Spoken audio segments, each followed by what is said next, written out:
साल 2025 का आज आखिरी दिन है। इस साल अगर हम खेल के लिहाज से देखें तो बहुत सारे हाई पॉइंट्स थे, काफ़ी ज़्यादा कंट्रोवर्सीज भी हुई।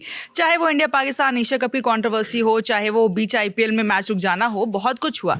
लेकिन इस वीडियो में बात सिर्फ पॉजिटिव मोमेंट्स की। अपने न्यूज़ रूम में आज हम अपने साथियों से बात करेंगे कि इस साल sports moment of the year उनके लिए क्या रहा, कौन सा ऐसा खेल का मोमेंट था जिसको वो यादगार, जो उनके लिए यादगार बन गया, जिसको वो हमेशा याद रखने वाले। तो मेरे साथ मेरे बहुत सारे साथी हैं, एक एक करके उनसे उनका स्पोर्ट्स मोमेंट पूछेंगे। तो सबसे पहले तो सुकांत से ही कि इस साल सुकांत कौन सा मोमेंट था जो आपको लगता है कि आने वाले सालों में भी आपको याद रहेगा और 2025 आप उस चीज़ के लिए याद करेंगे?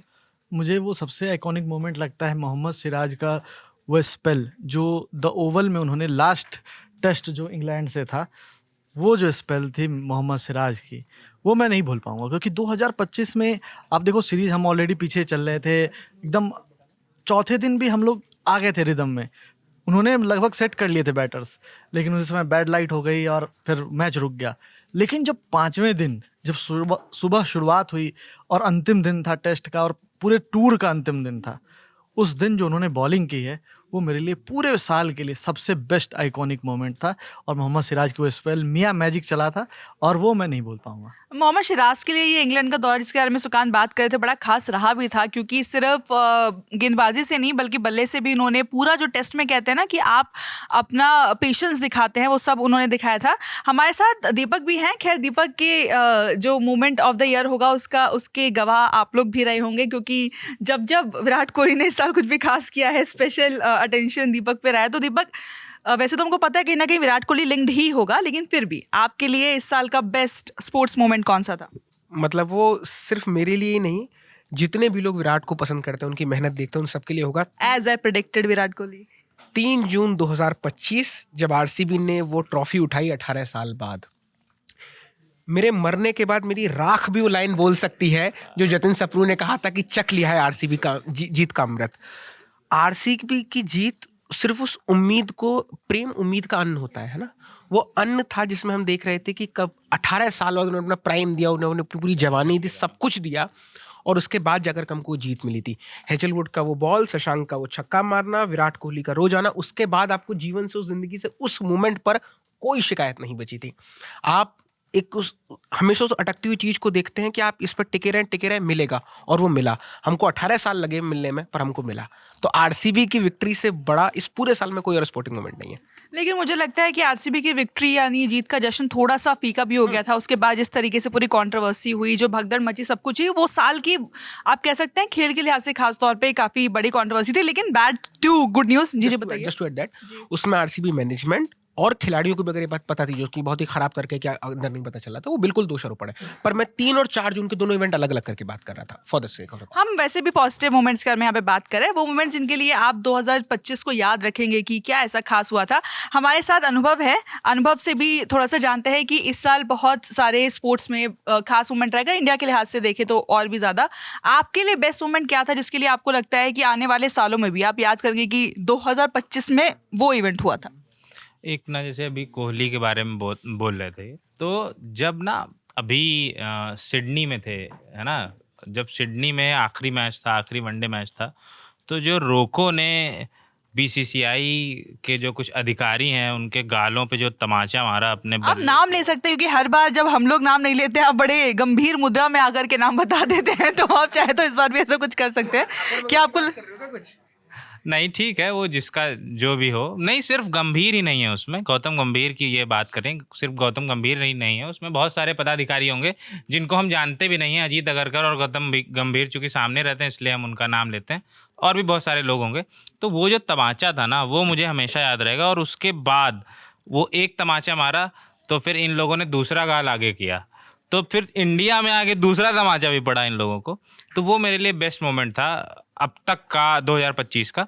हालांकि हम लोग क्रिकेट की बात कर रहे हैं, कोई अगर किसी के पास कोई और हो तो मुझे लगता है कि मेरे लिए पर्सनल 2 मोमेंट्स इस बार बहुत ज़्यादा खास थे। एक तो वुमेन्स वर्ल्ड कप, बेशक क्योंकि पहली आईसीसी ट्रॉफी थी और बहुत अहम था भारत के लिए ट्रॉफी जीतना, क्योंकि जब चैंपियन बनते हैं तब जो आपको इज्जत मिलती है वो सिंपैथी के साथ नहीं आती है, और जब आप इज्जत कमाते हैं तो उसका मज़ा अलग होता है। और दूसरा मोमेंट जो आपने कहा क्रिकेट से इतर, मेरे लिए personal favourite was Neeraj Chopra 90 metre, क्योंकि जब से नीरज चोपड़ा को मतलब मैं पर्सनली फॉलो कर रही हूँ 2016-17 से, तब से एक इंतज़ार था कि कभी तो मौका आएगा जब 90 मीटर क्रॉस होगा और ज़ेन ज़ेलेंस्की के साथ उन्होंने कोचिंग स्टार्ट की। विद इन 6 महीने ही क्रॉस्ड 90 मीटर। हालांकि उनके लिए भी साल उतना अच्छा रहा नहीं, क्योंकि पहली बार वर्ल्ड चैंपियनशिप हुई और ऐसा हुआ कि पिछले 2021 के बाद से जब वो पोडियम पर नहीं थे, यानी कि पिछले 3-4 सालों में पहला मोमेंट था। लेकिन वो 90 मीटर बहुत कुछ जो मेंटल ब्लॉक था नीरज का वो हटा और सारी चीज़ हुई, बहुत सेलिब्रेट किया। और दोहा से पहले मुझे याद है कि हम लोग बात कर रहे थे कि जैसी कंडीशंस होती है 90 मीटर लगेगा, तो that was one of the other moment. Anand बताएंगे कि आनंद के लिए इस साल कौन सा उनका पसंदीदा मोमेंट था जिसको वो याद रखेंगे। और मुझे लगता है कहीं ना कहीं आप लोगों के लिए भी रिवाइंड हो रहा होगा, जैसे जैसे अलग अलग मोमेंट्स यहाँ पर आ रहे हैं, थोड़ा सा रिकैप हो जाएगा। मेरा सबसे आइकॉनिक मोमेंट है कि एक प्लेयर है, एक 14 साल का खिलाड़ी जो पूरे साल रहा है चर्चा में, ज्यादा चर्चा में रहा है वो। नहीं, बिहार की बात नहीं है, सबसे ज्यादा चर्चा में भी रहा। टैलेंट की बात भी है। आईपीएल में डेब्यू और पहली बॉल पे 6। उसके बाद मैं सिर्फ अपनी बात नहीं कर रहा, आप द्रविड़ को सुन लीजिए, जिस एक्साइटमेंट के साथ वो वैभव के बारे में बात करते हैं, मैंने उतनी एक्साइटमेंट किसी और प्लेयर के बारे में उनको नहीं सुना। शार्दुल ठाकुर जैसे सीजन बॉलर की पहली बॉल पे छक्का मारना, उसके बाद से सबसे 36 या 35 बॉल में शतक लगाया उन्होंने, उसके बाद से पूरे साल उसका परफॉर्मेंस देख लीजिए। ये अभी 250 रन मारा है। 250 रन मारा। अब लग रहा है कि वैभव सचिन के बाद या सचिन से पहले भी सबसे यंग 14 है। मुझको लगता है ये पूरा साल अगर अच्छा चल गया उनका तो वो सबसे यंगेस्ट प्लेयर तो डेब्यू होंगे। आशीष सर शांति से बैठे, उन्होंने कहा था मैं नहीं बोलूंगा, लेकिन मैं बिना पूछे तो नहीं जानती हूँ कि आपके लिए पूरे साल स्पोर्ट्स का कौन सा ऐसा मोमेंट था जो आपको बड़ा याद रहेगा और यादगार आपके लिए बन गया किसी भी सेंस में? या प्लीज। किसी भी सेंस में किसी भी सेंस में। नहीं, ठीक है। बहुत सारी इस बार कंट्रोवर्सीज हुई और बहुत सारे ऐसे वो भी हुए खराब मौके आए हम यहाँ पे सिर्फ गुड मोमेंट्स की बात करें। गुड मोमेंट्स की बात कर रहा हूँ। तो मेरे लिए पर्सनली गुड मोमेंट्स वो होते हैं मेरे अंदर की हिंसा वृत्ति जब शांत होती है, जब दीपक का मुंह उतर जाता है किसी चीज पे। ओ तो जब जैसे कभी मैं आते जाते मैं क्रिकेट देखता नहीं होता, लेकिन ये बैठ के यहाँ पे भी हाँ तो ये देखते रहते हैं। मैं बगल से निकलते हुए कह देता हूँ कोहली आउट होने वाला है, और फिर जब वो आउट हो जाएगा और फिर जो ये चाय वाय फेंकेगा, और मतलब चाय फेंकेगा नहीं, फेंकने वाला फेंकता नहीं है, ऐसे गिरा दिया कुछ कर दिया, दुख में है, पता नहीं असली दुख है या नकली दुख है। आपके कहने का कई बार असर हो भी जाता है, क्योंकि आप जाते हैं और दीपक को विराट कोहली की बैटिंग देखते हुए पीछे से बोल देते हैं कि वो ना, उसके बाद आउट हो जाता है। सेंचुरी मारी है 3 सेंचुरी, ठीक है। यार, जो तुम्हारा दुख है वो तुम ही जानते होगे।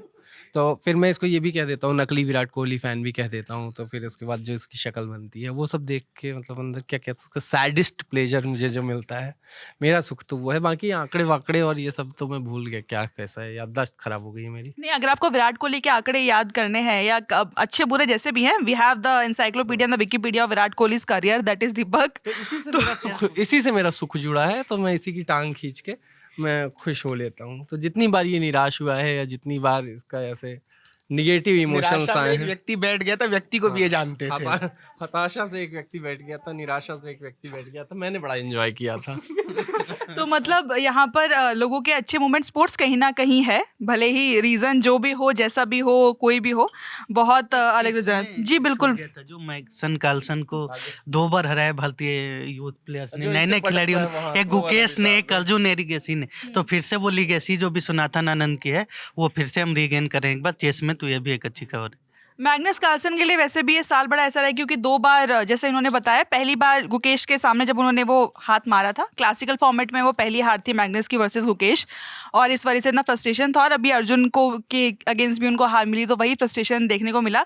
लेकिन दिव्या देशमुख एक और ऐसी खिलाड़ी है जो इस साल बहुत ज़्यादा चर्चा में रही, क्योंकि पहली बार उन्होंने वुमेन्स वर्ल्ड कप जीता। अनुभव कुछ ऐड करना चाह रहे थे अपनी उस मेमोरेबल लिस्ट में? मुझे बहुत खुशी हुई कि जब साउथ अफ्रीका ने इंडिया को हराया, और वो उस कमेंट के बाद जब टेम्बा वुमा ने को जो कमेंट किया था बुमराह ने, और उसके बाद जो साउथ अफ्रीका ने जीता, मुझे मतलब दिल से खुशी हुई, कितना ठंडक पै गई दिल में। मतलब भले इंडिया के अगेंस्ट, लेकिन ये जो बात अनुभव बोल रहे हैं, ये क्रिकेट फैन के तौर पर बोल रहे हैं कि जब आप देखते हैं कि खिलाड़ी को ट्रोल किया जाए, उसके बाद वो मुंह से नहीं बल्ले से जवाब दे, और उसकी टीम जीत। कोई भी हमने नहीं देखा साउथ अफ्रीका के किसी भी खिलाड़ी को, ना किसी ने किसी को ट्रोल किया, ना किसी ने किसी को ऐसा स्लेज किया, कुछ नहीं किया। बस उन्होंने जीत के दिखाया। उन्होंने कहा कि भाई कहते रहो जो तुम्हें कहना हो, हम तो ऊपर बहुत ऊंचे हैं भाई, तुम लोग बोलते होगे हम छोटे हैं। WTC चैंपियन है और जब वो आए थे तो मेरे ख्याल से बहुत हल्के में ले लिया गया था। टीम इंडिया भी शायद बहुत हल्के में ले चैंपियन भी इसी वर्ल्ड चैंपियन जी, बिल्कुल मौजूदा वर्ल्ड टेस्ट चैंपियन है। बहुत बहुत बड़ा मोमेंट है उनके लिए, क्योंकि आज तक उन लोग कभी कोई ICC ट्रॉफी इससे पहले नहीं जीते थे मेरे ख्याल से। जीते हैं? नहीं मतलब यही उनकी पहली ये भी एक ट्रॉफी थी। क्रिकेट के लिए एक बड़ा मोमेंट है कि साउथ अफ्रीका कहाँ से आती है कि उसे बैन कर दिया गया था, उसके बाद दोबारा आके और इतने सालों बाद जीतती है, तो ये भी एक बड़ा मोमेंट था।